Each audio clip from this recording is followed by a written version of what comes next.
शोषण वर्तमान समय का एक बहुत ही विशिष्ट कार्य है और इस सामाजिक व्यवस्था में सब एक दूसरे का शोषण करता है। कह सकते हैं कि यह वर्तमान सामाजिक संरचना एक शोषण का एक बृहद जाल है। जो व्यक्ति जब तक शोषण करने में समर्थ नहीं होता है या बहुत अल्प परिमाण में शोषण कर सकता है, तब तक वह शोषण के खिलाफ बोलता है, कहता है कि शोषण खराब है। लेकिन जैसे उसमें व्यापक पैमाने पर शोषण करने की क्षमता आ जाती है तो फिर वह शोषण के पक्ष में गीत गाने लगता है, शोषण को लॉजिक बनाने लगता है, शोषण का फिलॉसफी बनाने लगता है और जितना बड़ा दायरा में वो शोषण कर सकता है उसके पास उतनी संपदा आती है। और ये संपदा का भ्रम लोगों के दिमाग में क्यों है, ये जो चेतनागत परिवर्तन लोगों के दिमाग में कैसे आएगा, ये सोचने की बात है। हमारे देश ने एक क्या कह सकते हैं कि वेलफेयर स्टेट का कल्पना किया। हमारा देश को एक वेलफेयर कंट्री बनाने का प्रयास लोगों ने किया था और वह वेलफेयर आज देखें वो कहाँ चला गया वेलफेयर, और वेलफेयर के नाम पर हो क्या रहा है। शिक्षक विद्यार्थियों का शोषण कर रहा है, शिक्षक का शोषण इंस्टीट्यूट कर रहा है, इंस्टीट्यूट का शोषण आपको नेता कर रहा है, इस तरह से किसान का शोषण व्यापारी कर रहा है, व्यापारी का शोषण बाजार कर रहा है। और इस तरह से आप जितना तरह का आर्थिक क्रियाओं का लेन देन है, हर जगह पर आप देखेंगे कि शोषण ही है, हर जगह शोषण का। और वो शोषण से ही लाभ क्रिएट होता है और वह लाभ उसके जीवन जीने का माध्यम है, इसलिए ये चीज़ मिटाया नहीं जा सकता। कई बार हम ये बात कहे कि जब तक जीवन जीने का साधन हमको ये वेलफेयर के आधार पर नहीं होगा, ये लोगों के क्या कहते हैं परोपकार के आधार पर नहीं बनेगा, तब तक समाज में ये शोषण, ये जितना तरह का बेईमानी, धूर्तता, ये सारा चीज़ कायम रहेगा। लोग विश्वास नहीं कर पाते, ये चूंकि कब से चला रहा है ये शोषण। कल ही एक देख रहे थे राजेंद्र चोल, हमको ऐसा लगता है इतिहास उलटने से कहीं पर भी इतिहास में या पता नहीं इतिहास का जो संकलन करता है वैसे ही चीज़ों को संकलन करते हैं जिसमें केवल मार काट, शोषण, उपद्रव, जीत हार यही सब का दिखाता है। सबका दिमाग इसी में उलझा हुआ रहता है।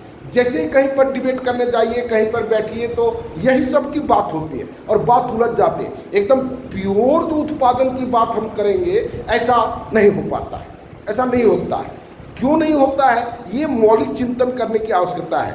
व्यक्ति को एक बार सारे पूर्वाग्रहों से मुक्त होकर, वह पूर्वाग्रह चाहे हमारे इतिहास का पूर्वाग्रह हो, हमारे धर्म का पूर्वाग्रह हो, हमारा जाति का पूर्वाग्रह हो, हमारा राष्ट्र का पूर्वाग्रह हो, हमारा क्षेत्र का पूर्वाग्रह हो, जितना तरह का प्रेजुडिसेस है जिसको लोगों ने डेवलप किया, और इन सारी चीज़ों को शिक्षा के माध्यम से, सामाजिकता के माध्यम से, या कह सकते हैं कि मजबूरी में डाल करके लोगों को इन सब चीज़ों पर उनको मतलब क्या कहते हैं उसको फंसाने का चेष्टा किया। और इस सारे बंधनों से मुक्ति पाने के लिए लोगों को एक बार मौलिक रूप से चिंतन करना होगा। हम मनुष्य हैं, हमारे पास कोई पूर्वाग्रह नहीं है, कोई सब नॉलेज है, लेकिन उस सब नॉलेज का हम यूज़ नहीं करेंगे। हमको अच्छाई का भी नॉलेज है, बुराई का भी नॉलेज है, हम बुराई को नज़रअंदाज करेंगे, बुराई को तिरोहित करेंगे, हम अच्छाई को लेकर के बढ़ेंगे। ये जो सामाजिक जो संरचना है, शोषण पर आधारित संरचना नहीं बना करके वेलफेयर पर आधारित संरचना बनाओ। उत्पादन भी हो तो वेलफेयर के लिए हो, हम अगर जी भी रहे हैं तो उसके करें। वो कहते हैं हमारा जो वेद में कहा गया है, त्वदीयं वस्तु गोविंदम तुभ्य में वह समर्पय।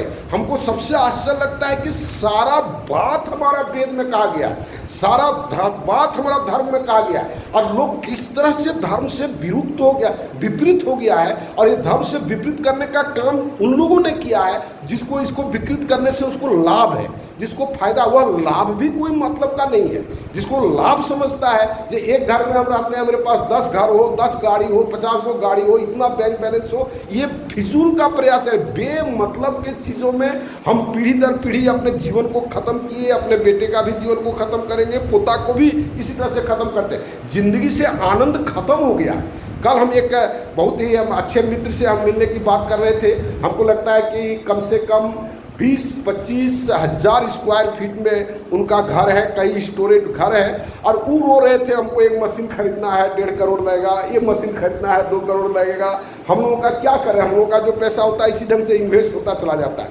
कहने का मतलब वो भी बेचैन है।